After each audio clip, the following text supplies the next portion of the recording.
Okay, happy Sunday racing bayang karerista. Shoutout lang tayo saglit. Happy racing kila Consi, Darwin Awi Sia at Consi Ninong Rodlock Samana, pati na rin kay Consi Romel Miranda.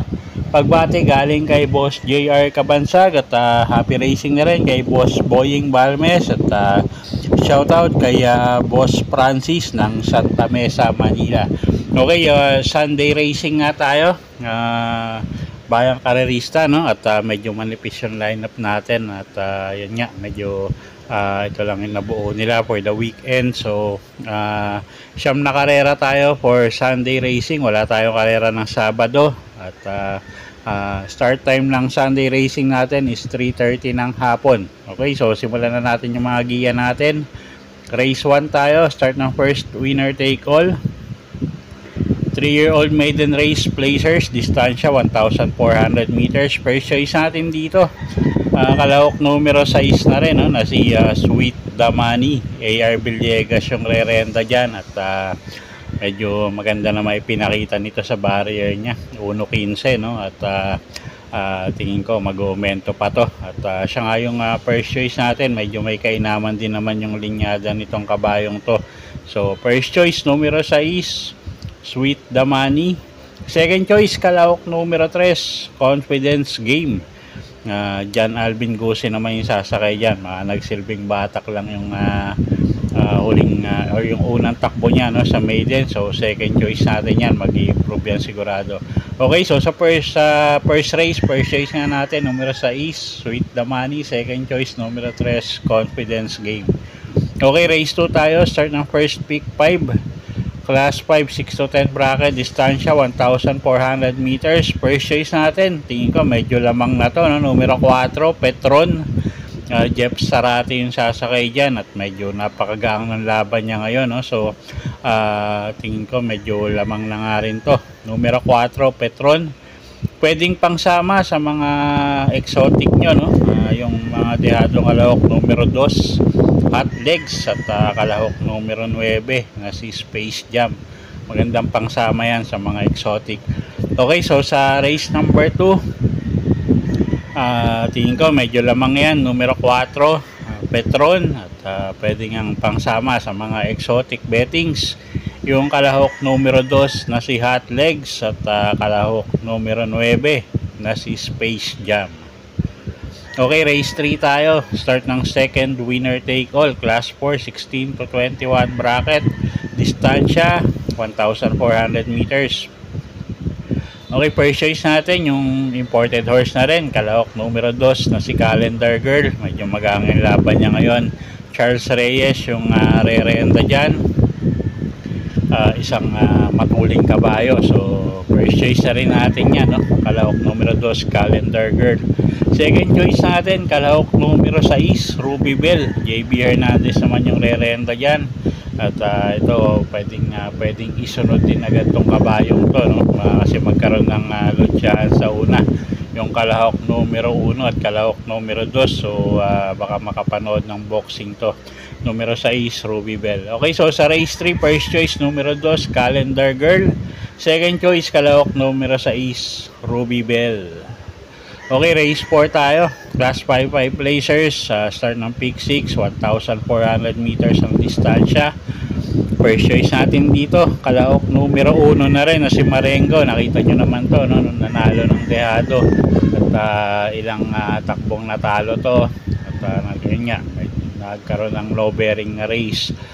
Nilabas ng connection, nanalo. So tingin ko mag-uumento pa to basta ilabas lang ng connection, no? At medyo mababa pa rin sa laban yan. So first choice numero 1, Marengo. JL Santiago yung re-renta dyan. Second choice na rin natin yung kalahok numero 5 na si Bumabaga. YL Bautista yung sasakay dyan. Alam ko ito na rin yung nasigundo sa kanya nakaraan. So baka mag-improve yung takbo niyan. Okay, so sa race 4, first choice numero 1, Marengo. Second choice numero 5, Bumabaga. Okay, race 5 tayo. Start ng second pick 5. Class 5, 11 to 15 bracket. Distansya, 1,400 meters. First choice natin, numero 6. Bantay Sarado, AR Villegas, yung re-renda dyan. Medyo hindi lang maganda yung tinakbo nito nakaraan, no? At pero sigurado mag-i-improve yung takbo niya ngayon. So first choice natin yan, numero 6. Bantay Sarado, gamay ni AR Villegas yan. Second choice, kalahok numero 5, Queen Gabi. Pati Dilema naman yung re-renda dyan. Gamay din ni Pati to at napapatakbo nga niya ng maayos to, no? So siya yung second choice natin at magaang din yung laban niya. Okay, so sa race 5, first choice numero 6, Bantay Sarado. Second choice numero 5, Queen Gabi. Okay, race 6 tayo, class 4, 16 to 21 bracket. Distansya, 1,400 meters, start ng peak 4. Okay, first choice natin dito, kalahok numero 2, Tugatog. Diyan Alvin Gusing yung sasakay dyan, medyo mababa na sa grupo yan. At tumakbo lang ng maayos, tingin ko malaki panalo, no? Second choice, kalahok numero 5, Watch Bell. JB Hernandez naman yung re-renda dyan. Gamay nung hinete at pwedeng isunod tong kabayong to. So tingin ko may panalo rin yan, no? At kayo na bahala kung dadagdag nyo yung Llamado sa KT na numero 3 na si Batang After 7. May panalo rin naman yan. Okay, so sa race number 6, first choice numero 2, Tugatog. Second choice, kalahok numero 5, Watch Bell. Kayo na bahala kung dadagdag nyo yung numero 3 na Llamado sa KT na Batang After 7. Okay, race 7 tayo. Class 4, 28 to 33 bracket. Distansya, 1,400 meters. At medyo magandang karera to, no? Mataas na grupo. First choice natin, numero 6 na rin na si Ghost. Diyan Alvin Gusi yung re-renda dyan. Alam naman natin tumatakbo sa mga stakes race to. So first choice na rin natin yan. Second choice natin yung kalahok numero 8 na si This Old Heart of Mine. RM Garcia yung re-renda dyan, isang imported horse. Yun ko medyo gumang yung laban niya ngayon, no? Nalaban kasi sa mga imported na magagaling to. At pwedeng pangdehado, no? Makuha akong third choice dito, yung kalahok numero 5 na si Trump Peter. Napakainam nung huling ikinilos nito, huling panalo niya. So tingin ko may panalo kahit paano, no? So sa race 7, first choice numero 6, Ghost.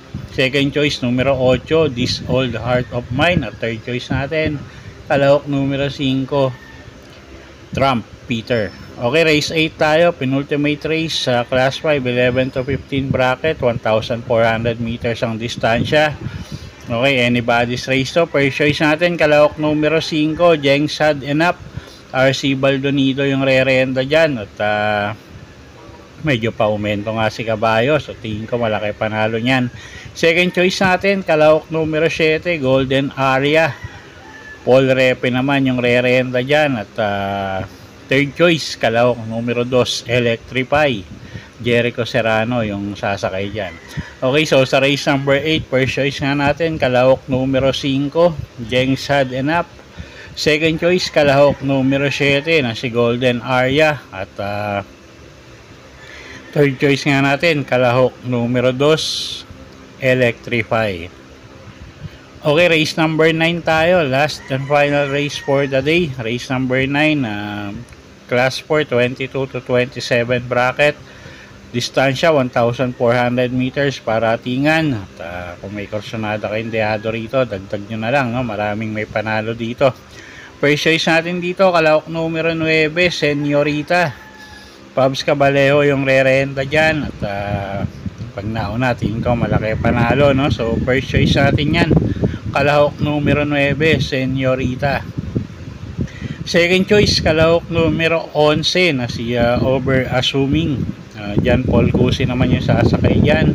Medyo galing sa bakasyon tong kabayong to, pero sumasali sa mga 3-year-old stakes race last year to, no? So definitely may itong kabayong to. So second choice natin yan, numero 11, Over Assuming. Third choice natin yung kalahok numero 7 na si Yakim. AR Villegas naman yung sasakay dyan. Okay, so sa race number 9, last and final race, first choice nga numero 9, Senyorita. Second choice, kalawak numero 11, over assuming. At third choice nga natin, kalawak numero 7, Hakim. Okay, so yun po yung mga giya natin para sa araw ng linggo, May 4, 2025. Sana po yung makatulong sa pagpili nyo ng mga tatayaang kabayo. Inuulit ko po, kayo pa rin po masusunod kung saan nyo itataya yung pinagpaguran yung pera. Good luck po at happy Sunday racing, bayang karerista.